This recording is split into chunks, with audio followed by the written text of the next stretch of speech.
Allez, bonjour à tous et à toutes, et on continue cette petite série sur donc nos vidéos sur les catamarans.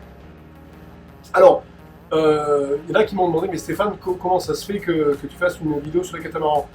Alors, il faut savoir que depuis que j'ai fait cette vidéo où j'ai fait, c'était monocoque vs catamaran sur le choix d'un bateau, il y a beaucoup de gens qui se sont dit, mais Stéphane, tu aimes bien les katas, qui étaient surpris que j'aime bien les katas.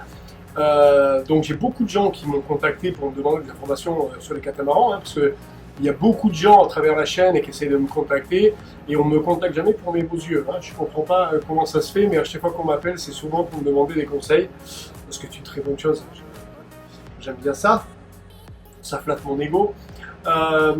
Oui, alors les catamarans, il faut bien se douter que si j'ai été capitaine sur le Gunboat 60 qui a été élu bateau de l'année, où j'ai passé un an dans un chantier en Chine à regarder la construction. Il faut savoir que ce bateau, je suis arrivé, il sortait du moule, il n'y avait rien dedans, il était rien.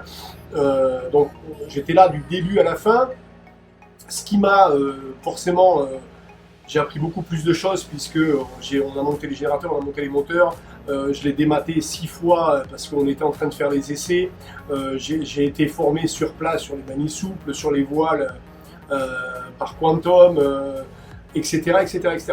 Il faut vous dire que cette position-là, sur ce bateau-là, on ne choisit pas un mec par hasard pour représenter la marque, puisque je représentais la marque Gunboat à l'époque, et naviguer sur ce bateau qui est une machine de guerre. Il faut savoir que j'ai un record de vitesse là-dessus à 30,02 nœuds, ça se remonte sur un flotteur, le mât était rotatif, c'était une machine en propulsion hybride, on avait des tensiomètres dans les haubans avec des systèmes de relâche automatique des voiles au cas où, ça s'appelle des anti-retournement système, anti-capsule système, etc. Donc j'ai pas été choisi par hasard, il y avait un paquet de mecs qui étaient en face qui voulaient le poste, et si je l'ai eu, c'est que je suis à peu près...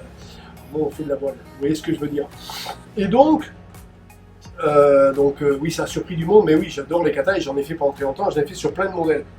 Et on m'a pas mal contacté ces derniers temps, depuis cette vidéo, donc ça fait 2-3 mois là, et pour me demander des conseils. Et à chaque fois qu'on me pose des questions sur qu'est-ce que tu penses de ce catamaran, donc ça veut dire que le mec il a fait un choix, et ma première question c'est pourquoi tu as choisi ce kata? Et là, je suis sidéré, donc je ne donnerai pas de nom ni quoi que ce soit, des raisons pour lesquelles il y a eu le choix de fait. Donc là, avant d'attaquer le marché et comment on peut négocier le prix, etc., ça veut dire qu'on s'est arrêté sur un catamaran, on en a choisi un.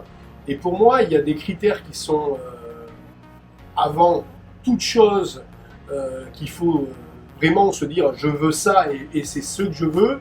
Ce sont 2 critères. Le premier, et donc c'est la vidéo qu'on va faire aujourd'hui, c'est où se trouve le poste de barre. Est-ce qu'on a un poste de barre sur les marches arrière, comme sur le Nautitech 40 Open, 2 postes de barre sur l'arrière. Est-ce qu'on a un poste de barre au flybridge, comme le Lagoon 450?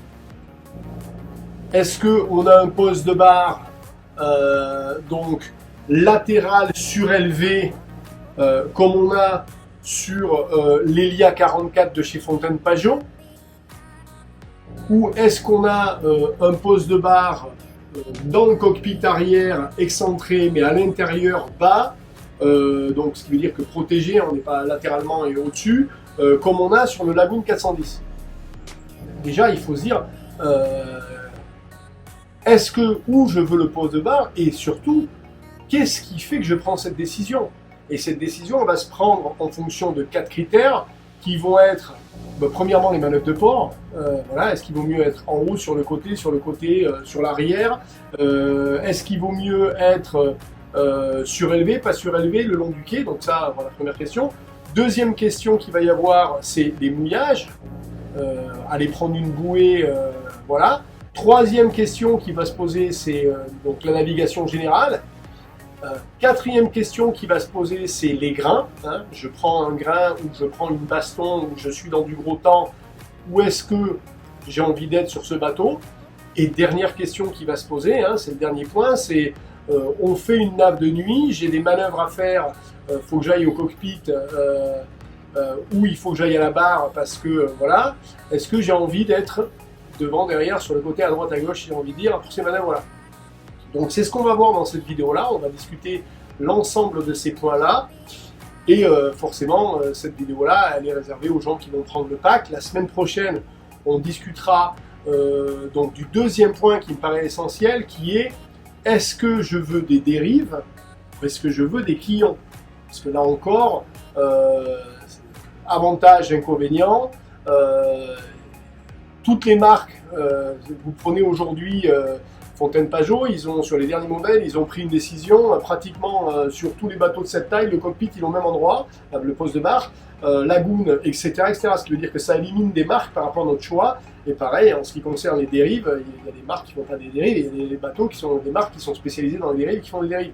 Donc ça aussi, ça va influencer, à partir du moment où on a fait ces deux choix-là, on peut commencer à dire, voilà, je peux regarder et qui correspond à ces deux choix-là. Donc ce sera la vidéo de la semaine prochaine, qui sera aussi une vidéo réservée à ceux qui prendront le pack spécial catamaran. Et entre-temps, pour ne pas avoir que des vidéos réservées à des gens qui prennent le pack, je vais faire 2 vidéos ou 3, enfin je vais vous en faire une toutes les semaines, mais là je vais en faire une sur les polaires de vitesse des katas. Alors celle-là il va falloir s'accrocher parce que je vais vous expliquer dans cette vidéo que vous aurez la semaine prochaine que toutes les polaires, sans aucune exception, donc là attention, je mets le pied et je mets n'importe qui de me dire le contraire et de me prouver le contraire. Donc là voilà, qui ont été faits par tous les ingénieurs de tous les bateaux, de tous les katas que vous avez, sont fausses. Et je vais vous prouver pourquoi, et quand je vais vous dire, ah ben oui, effectivement, il a raison, c'est faux. Et il n'y a pas un mec qui a fait les polaires qui va pouvoir revenir vers moi qui me dit non, tu te trompes. Donc je vais vous expliquer ça, et ça va peut-être vous donner une autre vision de tiens, comment marchent les catamarans. Donc ça, ce sera la semaine prochaine. La ratez pas, parce que voilà, abonnez-vous à la chaîne, suivez, etc. Bon, bref, j'en fais pas plus. Je vous dis bye bye pour ceux qui profitent de ces vidéos gratuites, et je vous dis, bon, voilà, on discutera de ces polaires ensemble, ce sera intéressant. Pour les autres qui ont pris le pack et qui attendent que je rentre dans le vif du sujet, on y va. Prochaine vidéo, ne la ratez pas, on va parler dérive ou quillon. Hein.